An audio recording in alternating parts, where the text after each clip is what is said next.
नमस्कार दोस्तों, एक बार फिर से सिलेक्शनपुर में आपका स्वागत है। जैसा कि कल आपने पढ़ा था, आज हिंदी की दूसरी कक्षा है। कल हमने पढ़ाया था भाषा और बोलियां। भाषा में आपने 5 उपभाषा पढ़ा था और 17 बोलियां पढ़ा था। ठीक इसी के क्रम में आज पहली जो भाषा है, पश्चिमी भाषा, इसकी जो पहली बोली है यानी खड़ी बोली, आज हम उसको पढ़ेंगे। तो देखते हैं।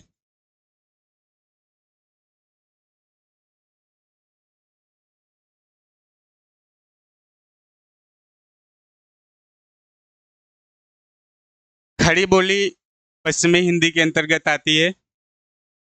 इसका दूसरा नाम कौरवी भी है। इसका उद्भव सुरसैनी अपभ्रंश के उत्तरी रूप से हुआ है। यह खरी अर्थात शुद्ध है, यह खड़ी अर्थात कर्कश है।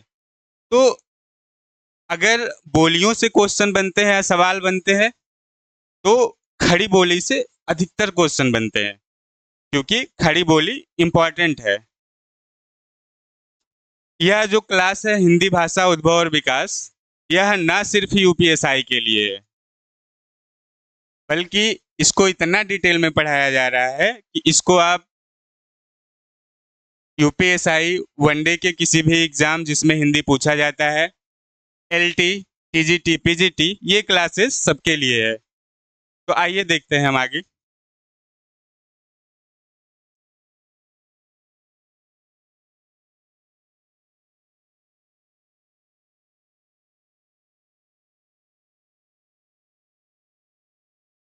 खड़ी बोली के नामकरण के बारे में बात करते हैं।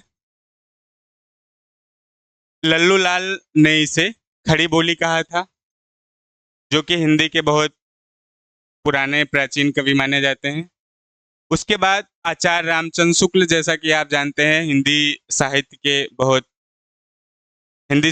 के लेखक ही माना जाए अगर, तो आचार्य रामचंद्र शुक्ल ने एवं राहुल संस्कृतायन ने इसे कौरवी हिंदी कहा था। ये जो है बहुत इंपॉर्टेंट टॉपिक है या सवाल है कि ये सब चीजें पूछी जा सकती है। जैसे लल्लू लाल ने इसे खड़ी बोली कहा था, आचार्य रामचंद्र शुक्ल, राहुल संकृतायन ने इसे कौरवी कहा था। आगे देखते हैं, गिल क्राइस्ट ने इसे टकसाली भाषा कहा था और सुनीति कुमार चटर्जी ने इसे जनपदीय भाषा कहा था। तो ये सवाल पूछा जा सकता है आपका, क्योंकि ये पहले भी आ चुके हैं, इसलिए इंपॉर्टेंट नोट में आपको बताया जा रहा है। आगे देखते हैं। इसका जो क्षेत्र है, इसका क्षेत्र है दिल्ली, आगरा, मेरठ, सहारनपुर, मुरादाबाद, देहरादून, मुजफ्फरनगर, बिजनौर, रामपुर इत्यादि। अब खड़ी बोली की अगर हम विशेषताएं के बारे में बात करेंगे तो हिंदी के जो ये ध्वनियां और वो ध्वनियों के स्थान पर खड़ी बोली में ए और ओ का प्रयोग होता है। अर्थात अगर का है तो खड़ी बोली में इसका के हो जाएगा। ठीक है। अगर यहाँ के है तो फिर इसके स्थान पर हे हो जाएगा। ठीक है। इसी प्रकार आगे देखेंगे, हिंदी में ना ध्वनिया के स्थान पर, ना ध्वनियों के स्थान पर खड़ी बोली में अड़ा का प्रयोग मिलता है। अर्थात जैसे जैसे हो गया सुनना। ठीक। अब यहाँ ना के प्रयोग की जगह पे कौन सा होगा? अड़ा का प्रयोग। तो यहाँ क्या होगा? सुड़ना, सुड़ड़ा। ठीक है, ऐसे होगा। आगे देखते हैं। विशेष तथ्य इसका बहुत महत्वपूर्ण है, इसको आप इसका विशेष ध्यान रखेंगे। जैसे खड़ी बोली के प्रथम कवि अमीर खुसरो को कहा जाता है, ये बहुत इंपॉर्टेंट है, ये भी क्वेश्चन काफी बार आ चुका है। ठीक है। दूसरा देखेंगे तो दक्षिणी भारत में खड़ी बोली में रचना करने वाले प्रथम कवि मुल्ला वजही को माना जाता है। ठीक, ये मुल्ला वजही। इसी प्रकार आगे देखेंगे खड़ी बोली गद्य की प्रथम रचना चंद छंद वर्णन की महिमा। ये बहुत इंपॉर्टेंट है और ये पूछा जाता है अक्सर सभी यूजीसी नेट टीजीटी पीजीटी में, ये बहुत पूछा जाता है। ठीक है, जिन्होंने जिसके जो कवि थे वो गंग कवि थे। ठीक है। अब हम आगे देखते हैं खड़ी बोली गद्य की प्रथम परिभाषित रचना आचार्य रामचंद्र शुक्ल के अनुसार, ना कि शुक्ला के, शुक्ल के अनुसार भाषा योग वशिष्ठ राम प्रसाद निरंजनी, जो कि 1771 में लिखा गया था। आगे देखेंगे खड़ी बोली हिंदी का प्रथम महाकाव्य, ये भी बहुत इंपॉर्टेंट क्वेश्चन है, जो है हिंदी बोली का प्रथम महाकाव्य प्री प्रवास को माना जाता है। इसके लेखक कौन थे? इसके लेखक अयोध्या सिंह उपाध्याय हरिओत थे, जो 1914 में लिखे थे, जैसा कि यहाँ पे लिखा हुआ है। ठीक है, आगे बढ़ते हैं। अयोध्या प्रसाद खत्री ने 1885 से लेकर 1887 तक खड़ी बोली के समर्थन में आंदोलन किया था। मतलब वो खड़ी बोली का समर्थन बहुत करते थे। ठीक है।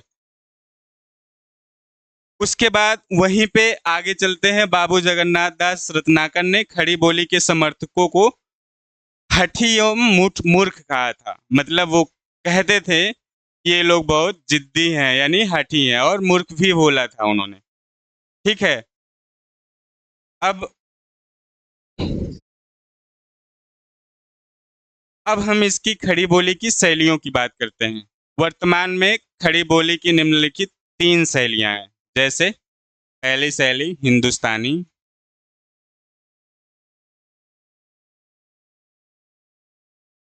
दूसरी आर्य भाषा एवं साहित्यिक खड़ी बोली, तीसरा उर्दू या जबाने उर्दू मुअल्ला। ठीक है, ये हो गया। अब हम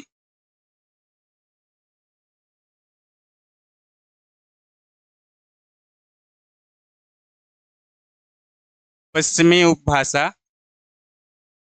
के अंतर्गत आने वाली जो दूसरी बोली होती है, बोली नंबर 2, ये होती है ब्रजभाषा। ठीक है, इसमें टोटल 5 होता है, ये दूसरे नंबर पे ब्रजभाषा है।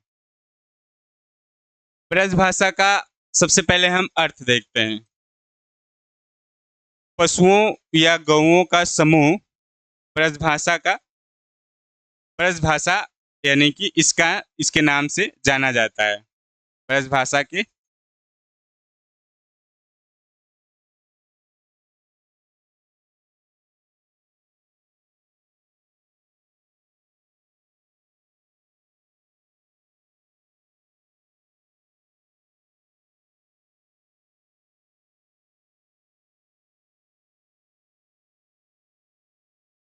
इसका ब्रजभाषा का अन्य नाम जो है वो ब्रिज है। इसको लोग ब्रिज की भी कहते हैं, नाग भाषा भी कहते हैं, पुरुषोत्तम भाषा भी कहते हैं, और भाषा मणि भी कहते हैं। अब एक प्रश्न ये बनता है कि ब्रजभाषा का नामकरण हुआ कैसे होगा? आइए देखते हैं। जो इसका विशेष तथ्य है इसमें है, सबसे पहले ब्रजभाषा का प्रयोग ईश्वर चंद्र गुप्त ने किया था। ये जो है बहुत इंपॉर्टेंट क्वेश्चन है। ब्रजभाषा का प्रयोग कब हुआ था और किसने किया था? तो सबसे पहले किसने किया था? सबसे पहले ब्रजभाषा का प्रयोग ईश्वर चंद्र गुप्त ने किया था। आगे देखेंगे साहित्य तथा लोक साहित्य के क्षेत्र में यह भाषा बहुत ही संपन्न है। ठीक है।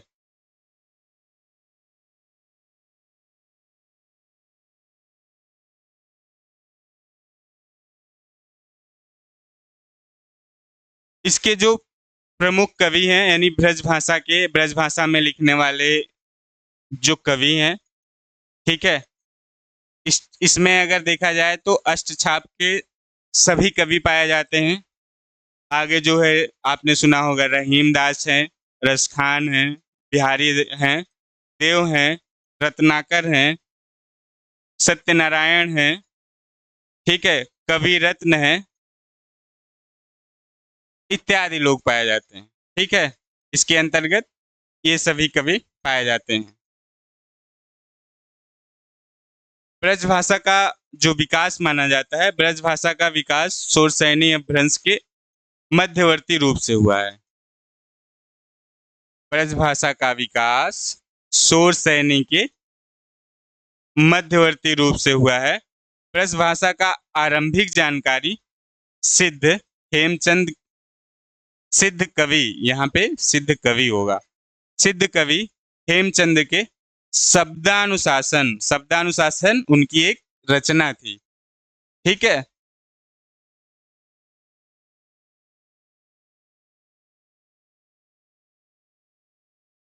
शब्दानुशासन क्या है, इनकी एक रचना है, इसमें मिलता है। आगे देखते हैं। ब्रज भाषा का आप क्षेत्र की बात करते हैं। इसका जो क्षेत्र है, अलीगढ़, धौलपुर, मैनपुरी, एटा, बदायूं अथवा पशुपालन के कारण भरतपुर, मथुरा, आगरा, वृंदावन के जो क्षेत्र हैं वो पाए जाते हैं। ब्रज भाषा की जो उपबोलियां हैं, इसमें क्या आता है, बुक्सा, बुक्सा को एक नाम से और जानते हैं, बोक्सा। ये जो है नैनीताल के तराई क्षेत्र में बोली जाती हैं या उधर क्षेत्र में पाई जाती हैं। ठीक है, आगे जब बात करेंगे अंतर्वेदी, ठीक, अंतर्वेदी में ये गंगा यमुना का जो दोआबा क्षेत्र है, इसके आसपास के क्षेत्र में ये बोलियां बोली जाती हैं।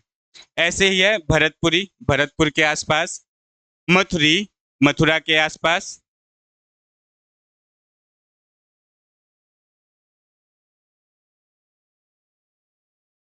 ऐसे जो है डागी है एक, इस ये जो है धौलपुर अथवा पूर्वी क्षेत्र में बोला जाता है। ठीक है, आगे देखते हैं। इसकी जो विशेषताएं हैं, विशेषताएं इसमें तीनों सा, जैसे बड़ा सा, मूर्धन्य सा, छोटा सा को केवल सा मिलता है। जैसे री के स्थान पर री का प्रयोग होता है, आगे हम उदाहरण से ही समझाएंगे। व के स्थान पर माँ का प्रचलन है। जैसे पाएंगे, ठीक है, उदाहरण इधर देखते हैं। जैसे पाएंगे,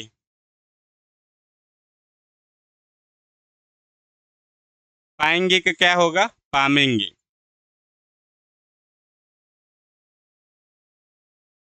ठीक है,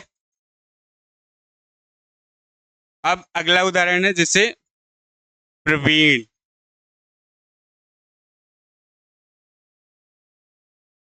तो इसका क्या हो जाएगा, प्रवीण।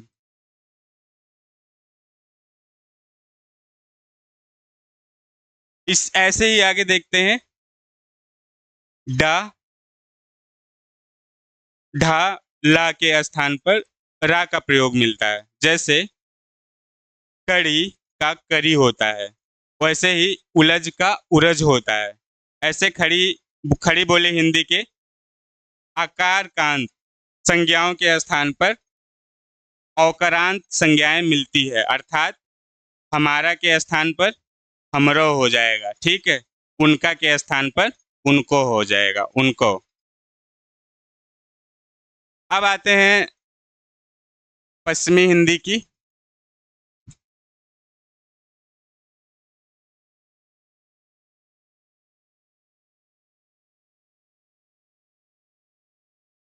पश्चिमी हिंदी उपभाषा के अंतर्गत जो तीसरी बोली आती है, इसकी बात करते हैं।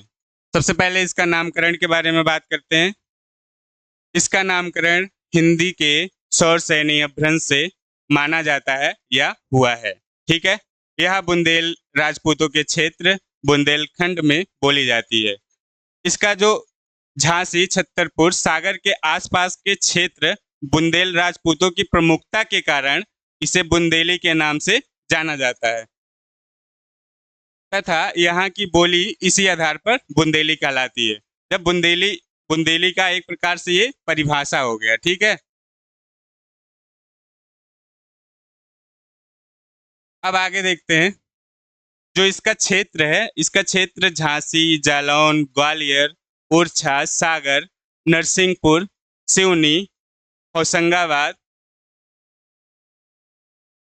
होशंगाबाद इत्यादि जो है बुंदेली भाषी क्षेत्र हैं। इसका अगर क्षेत्रफल की बात करेंगे तो इसका कुल क्षेत्रफल 35,000 वर्ग मील होता है। जनसंख्या लगभग 1,50,00,000 है। ठीक है, ये सब बहुत इंपॉर्टेंट है। बुंदेली की जो उपबोलियां होती हैं, ये पवारी होती है, लोधांती होती है, या लोधांती को एक नाम से और जानते हैं राठौरी, और खटोला शामिल है। ठीक है, इसकी जो है बुंदेली की उपबोलियां हो गई। अब आगे देखते हैं इसका जो साहित्यिक तथ्य है, साहित्य में इसका क्या योगदान है। आलाखंड, आलाखंड जैसा कि आला उदल को आप जानते ही होंगे। तो आलाखंड, पनाफरी बोली, छत्र प्रकाश, लाल कवि, केशव की जो रामचंद्रिका में जो बुंदेली मिलती है, गंगाधर को गंगाधर का जो प्रेम काव्य है, ये भी जो बुंदेली में पाया जाता है या देखने को मिलता है। इसकी जो विशेषताएं हैं, जैसे प्यार सूचक शब्द के लिए वा प्रत्यय जोड़ने की परंपरा है। जैसे बेटी को बिटिया कहते हैं और बेटा को बिटवा कहते हैं। ठीक है, ऐसे ही या, जा, माँ और वा के स्थान पर बा हो जाता है। जैसे यदि जदि हो जदि का विचार यदि जदि का विचार सर्वनाम, ये क्या है, ओके, इसको छोड़ दीजिए आप। तीसरा, सर्वनाम रूपों में मध्यम पुरुष व उत्तम पुरुष संबंध का कारक में रो के स्थान पर वो हो जाता है। जैसे तुम्हारों का तुमाओ हो जाएगा। ठीक है, हमरों का हमाओ हो जाता है। ऐसे ही डा की ध्वनियों में अगर हम देखेंगे तो रा हो जाती है। जैसे लड़का, लड़का को क्या बोलते हैं, लड़का। बुंदेली भाषा में लड़का को लड़का बोलते हैं। अगर हम पचवा देखें तो ये उकार बहुला बोली हो जाती है। जैसे मेरो, भलो, बुरो, गयो इत्यादि। ठीक है, अब आते हैं इसकी जो पांचवी बोली है हरियाणवी, या इसको हरियाणी या हरियाणवी नाम से जानते हैं। इसका एक अन्य नाम है वांगरू, जिसे जॉर्ज गियर्सन ने दिया था। इसकी जो उत्पत्ति उत्तरी शोर सैनिक के पश्चिमी अपभ्रंश के रूप में हुआ था। ठीक है, पश्चिमी अपभ्रंश के रूप में हुआ था। अब बात करेंगे हरियाणा शब्द की उत्पत्ति कैसे होती है। कुछ लोगों का मानना है कि अहिर प्लस आना को जोड़कर हरियाणा होता है, कि वहाँ अहिरों की बहुलता बहुत अधिक होती है।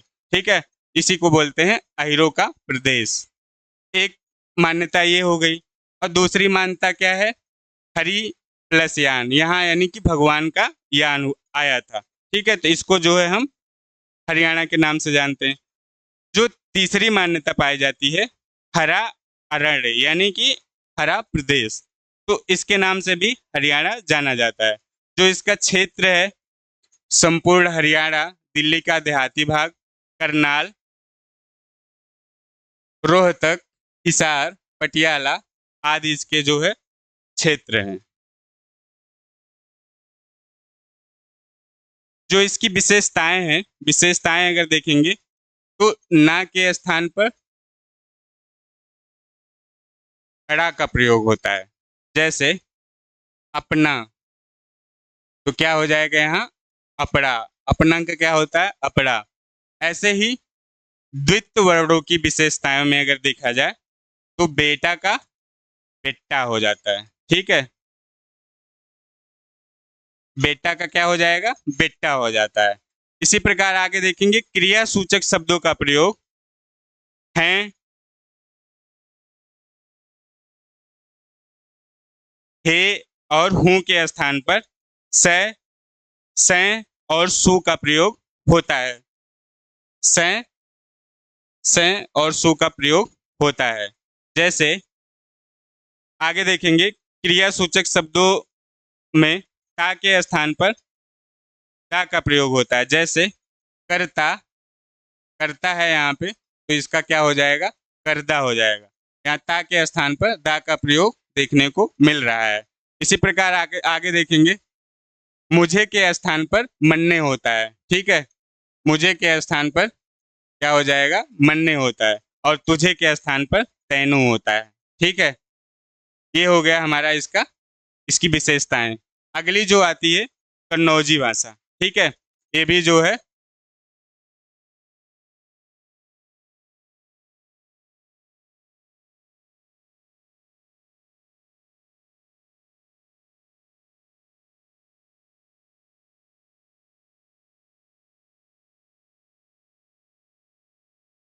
पश्चिमी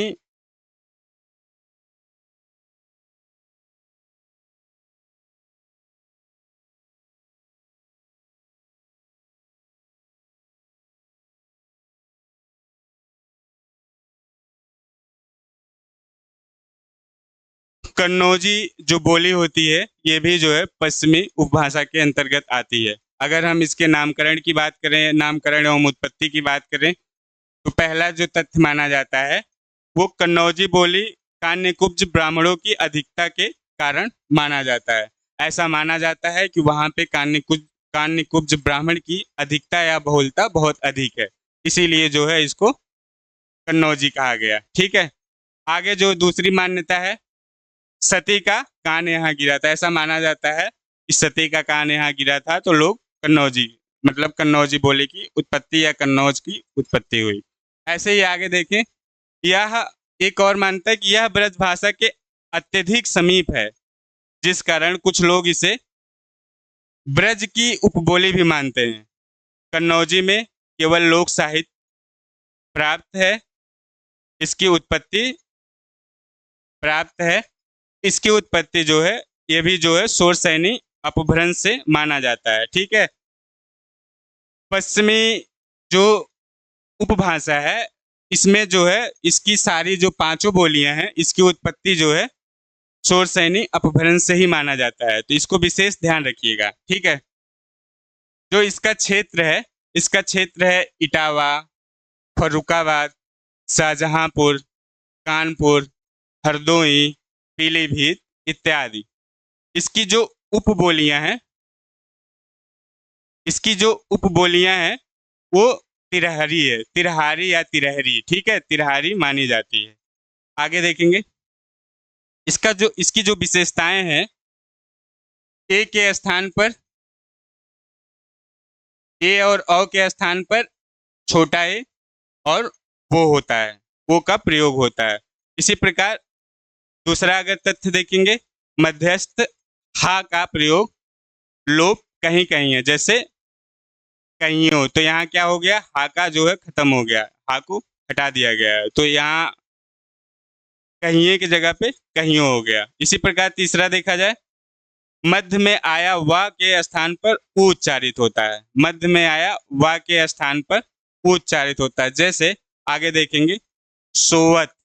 ठीक है, तो इसमें वा की जगह पे यहाँ क्या हो गया है, सोउत। जैसे इसमें लिखा हुआ है कि मध्य में आया वा के स्थान पर उ उच्चारित होता है, ऐसे ही सोवत और सोउत, वा को हटा के उ लिख दिया गया है। ठीक है, आगे देखेंगे क्रियासूचक शब्दों में अंतिम का जो लोप, जैसे गायों होता है तो गांव हो जाता है। जैसे यहाँ पे क्या हो गया, या का जो लोप हो जाता है। ठीक है, तो यहाँ पे या के स्थान पर वो हो जाता है। इसी प्रकार अगर देखेंगे पांचवा, कन्नौज,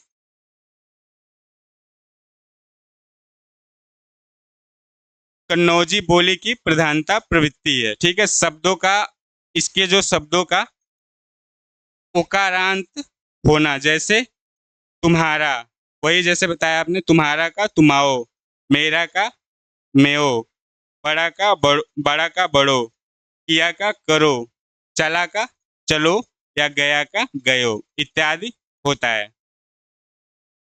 धन्यवाद। आज की क्लास जो है इतना ही है। आज कल जो है हम बात करेंगे, कल हम जो दूसरी उपबोली होगी हिंदी की उसके बारे में हम बात करेंगे। ठीक है, धन्यवाद।